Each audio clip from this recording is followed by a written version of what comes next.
Zweimal Fiat.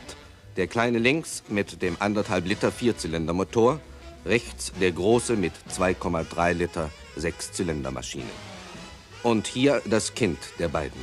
Fiat 1500L, sozusagen mittelgroß, ein langer Wagen mit kurzem Motor. Um ihn dreht sich die nächste Viertelstunde.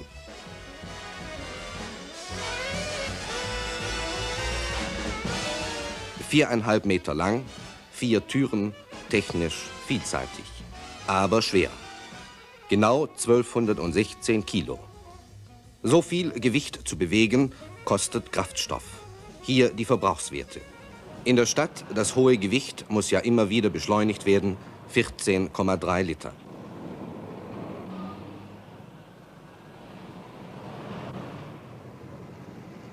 Auf der Landstraße dagegen, wenn es einmal rollt, nur noch 10,4 Liter bei einem Durchschnittstempo von 63 Kilometern. Und auf der Autobahn Durchschnitt knapp 100 Kilometer pro Stunde 12,1 Liter. Der Testverbrauch beträgt 12,2 Liter auf 100 Kilometer. Das ergibt bei dem Tankinhalt von 60 Litern einen Aktionsradius von fast 500 Kilometern.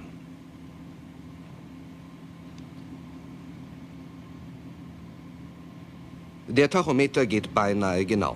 140 sollte der Wagen laufen, bei 4 Grad unter Null und leichtem Nebel erreichten wir 134,3 Kilometer Spitze. Auf dem europäischen Festland haben die Italiener der Scheibenbremse zum Durchbruch verholfen. Sie bauen Scheibenbremsen seit Jahren in der Serie. Hier beim 1500L sind es 4, 2 vorne, 2 hinten. Wie funktioniert eine Scheibenbremse? Eine mit dem Rad rotierende Metallscheibe wird von einem Joch, einem Sattel oder, wenn Sie so wollen, von einer Art Zange von außen umfasst.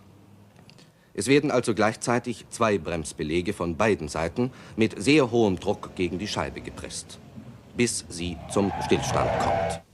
Der 1500L ist mit einem Zweikreis-Bremssystem ausgerüstet. Das ist ein zusätzlicher Sicherheitsfaktor. Statt einer nunmehr 2 Öldruckanlagen. Den Bremsweg messen wir mit Hilfe einer Radaranlage und wie immer mit Hilfe eines Schussapparates. Er ist an die Batterie angeschlossen, von dort kommt der Strom und wird durch das Bremspedal betätigt. Schuss! Der Schussfleck markiert den Beginn des Bremsweges. Achtung, 105. 100 Kilometer Tempo. 4, 3, 2, 1, Schuss!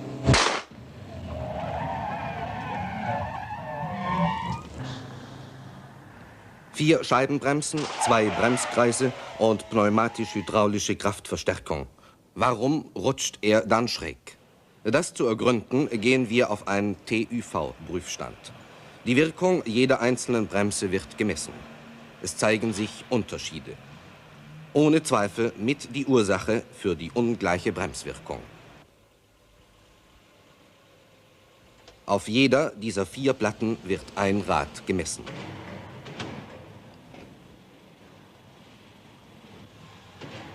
Beim letzten von insgesamt 4 Versuchen bleibt der Wagen in der Spur. Der Bremsweg aus 100 Kilometern, 48,5 Meter. Beschleunigungsmessung von 0 auf 100. Der kleine Vierzylinder mit 67 PS muss 1200 Kilo in Bewegung setzen. Es dauert 20,1 Sekunden, bis der 1500L die 100 Kilometer Marke erreicht. Das ist der geplagte Motor. Geplagt, weil er viel in hohen Drehzahlbereichen arbeiten muss, um das schwere Auto in Schwung zu halten. Das sind übrigens die beiden Ölbehälter der Zweikreisbremse. Und hier ein elektromagnetisch abschaltender Ventilator. Das gibt 4 zusätzliche PS, wenn er bei normaler Betriebstemperatur nicht mitläuft. Aber bitte das hier nur zur Demonstration. Es empfiehlt sich nicht zur Nachahmung.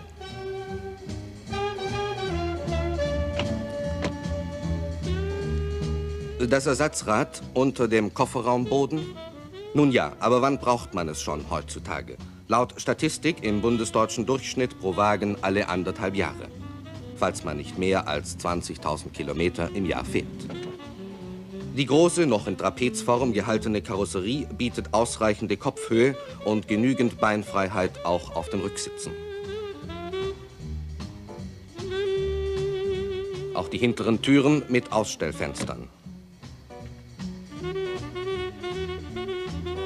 Nachahmenswert Entfrosterdüse für die Heckscheibe. Gute Verarbeitung, vielseitige Ausstattung.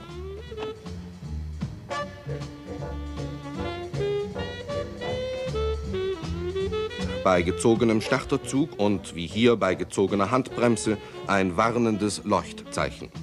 Die Hebel für Licht und Blinker sind ungünstig angeordnet, denn bei einer Verwechslung besteht die Möglichkeit, dass man unbeabsichtigt das Licht abschaltet. Ein griffiges Lenkrad. Gut, aber beim 1500L ist man zu weit gegangen. Die scharfen Kanten schneiden in die Hände. Außerdem ist es falsch angeordnet. Es liegt zu hoch und damit im Blickfeld des Fahrers.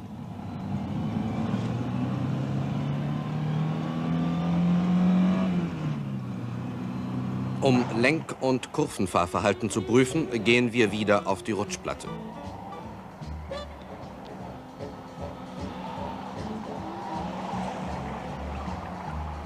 Und von der Rutschplatte auf die Schallplatte, um die auftretende Fliehkraft einmal deutlich zu machen. Dieser Fiat ist ein Untersteurer, der an der Grenze der Reifenhaltung schließlich hinten leicht weggeht, also dann übersteuert. Der Lenkung möchte man mehr Präzision wünschen. Außerdem geht sie zu schwer. Abgesehen davon, der Wagen ist gut zu beherrschen und zeigt in keinem Fall unvorhergesehene Reaktionen. Wir machen diesen Versuch nicht, um optische Wirkung zu erzielen. Man kann so die Reaktion der Lenkung feststellen, das Verhalten von Reifen und Rädern, von Achsen, von Federn und Stoßdämpfern. Der Fiat ist spurtreu und richtungsstabil. Man könnte Federungs- und Fahrkomfort in 2 oder 3 Schlaglöchern prüfen. Deutlicher aber zeigt die lange Schlaglochstraße, wie sich Fahrgestell, Radaufhängung und Karosserie dabei verhalten. Man muss auch als Techniker häufig noch subjektiv urteilen, denn verschiedene Fahrversuche sind immer noch nicht messbar. Fährt man den 1500L allein und auf guter Straße, scheint die Federung zu hart zu sein. Aber für volle Belastung, die erlaubte Zuladung beträgt 460 Kilo, erweist sich diese Härte als Notwendigkeit. Erstaunlich ist dabei, wie schwingungsfrei der Aufbau bleibt. Die Vorbereitungen für Messung und Aufnahme dauern oft länger als der Versuch selbst. Wir müssen uns einer Anzahl technischer Hilfsmittel bedienen, um den richtigen Blickwinkel zu finden und die Versuche optisch zu veranschaulichen.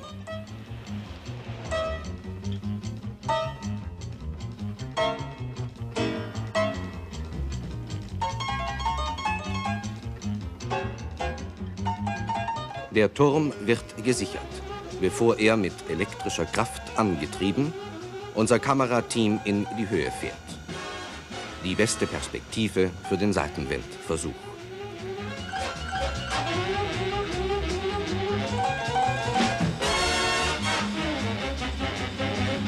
Diese Maschine hat 16 Gebläse und ist insgesamt 32 Meter lang. Sie liefert einen Seitenwind von 100 Kilometern pro Stunde.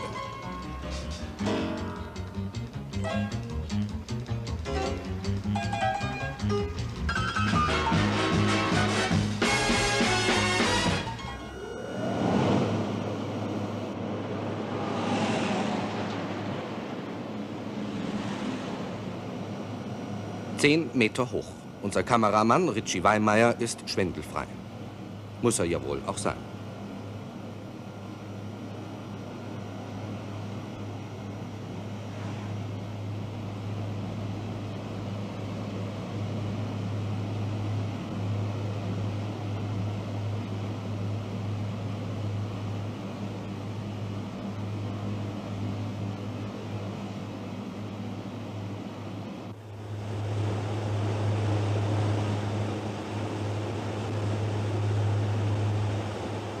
Vorbeifahrt im 100 Kilometer Tempo mit blockierter Lenkung. Gemessen wird die Abweichung von der Geraden. Der Fiat ist sehr unempfindlich. 1,61 Meter.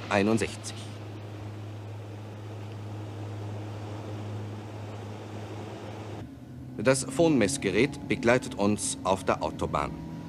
Wir messen das Fahrgeräusch im Wageninnern bei 100 Kilometern.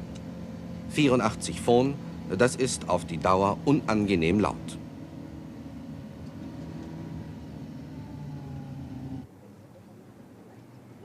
Mit dem Wendekreis befindet sich der Fiat 1500L in Gesellschaft vieler seiner Konkurrenten.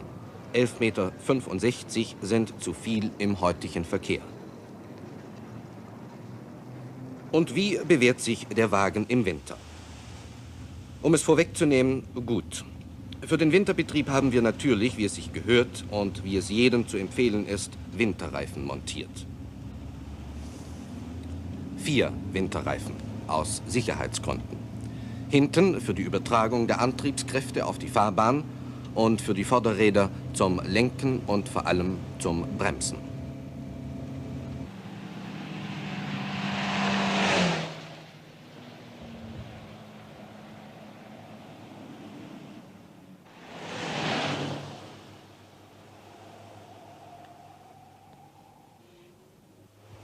Der Kaltstartversuch wurde diesmal bei 16 Grad unter Null nach einer Nacht im Freien unternommen.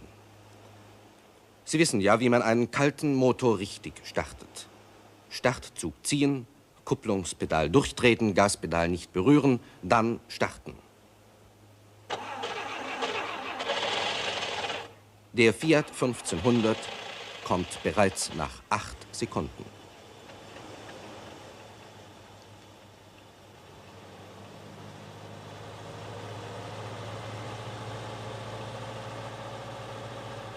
Auch der beste Winterreifen kann nicht greifen, wenn das Gas nicht richtig dosiert wird.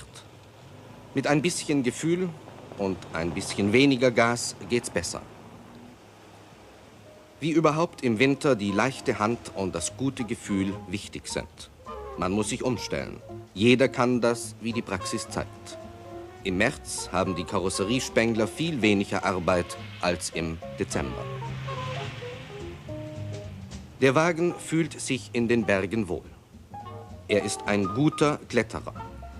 Auch im Schnee kann man ihn schnell und dabei doch sicher fahren.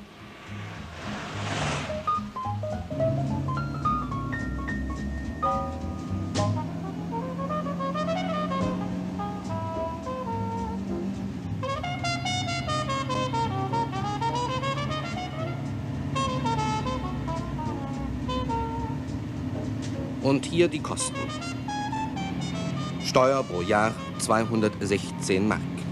Haftpflichtversicherung pro Jahr ca. 360 Mark. Testverbrauch 12,2 Liter auf 100 Kilometer. Pfennig pro Kilometer bei 22.000 Kilometern im Jahr 11,2.